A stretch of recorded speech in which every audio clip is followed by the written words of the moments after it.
Good afternoon, everybody. I hope you're doing well.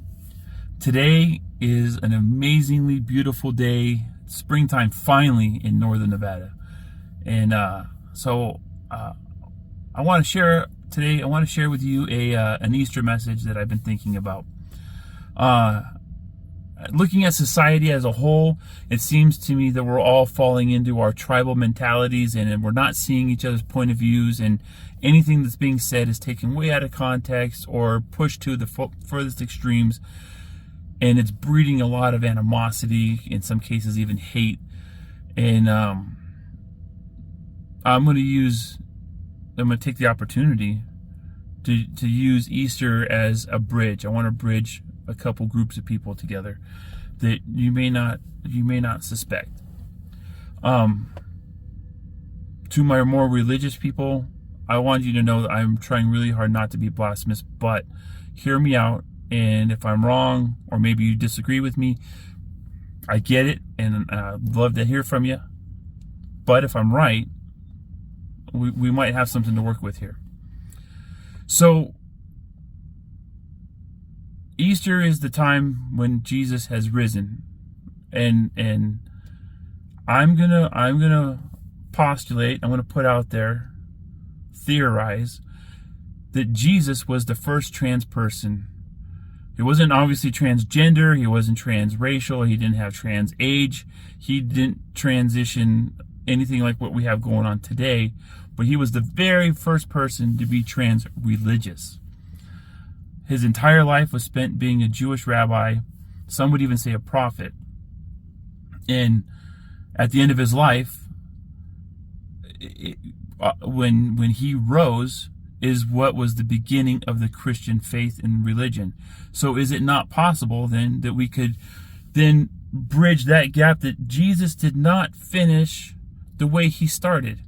And by doing so, he was trans-religious. He was a Jewish transitioning to a Christian. And I want you guys to think about that and maybe wrap your head around this concept. And I'm doing a very terrible job of putting words to it, but don't hate the other group as a whole, because it's not possible to understand the group as a whole. And for the trans community, don't hate the religious group as a whole, because you don't understand them as a whole. It's not possible. I mean, they'll have different factions and different groups and different ideologies inside their own small groups. It would be beneficial to everybody to have a one-on-one conversation with somebody.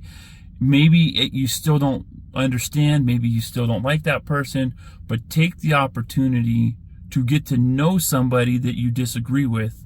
Listen to their words, listen to what their life is, why they got to where they are. Why are you so religious? Why do you hold on to your faith so much? Why do you identify with this so much? And maybe by having one-on-one communications, I think it would be a lot easier to understand the other side of the fence, as opposed to taking the group as a whole. Because if you take the group as a whole, then that's very bigoted and closed-minded. It's not inclusive. You don't understand the individual struggle. So Jesus professed love and understanding and caring, even when you don't agree or like the other person. And to the other side, you want inclusivity.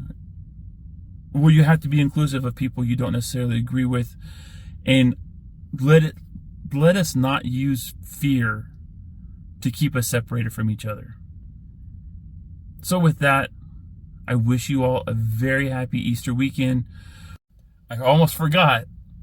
Always remember, who loves you and who do you love? Thanks again for watching. See you next time.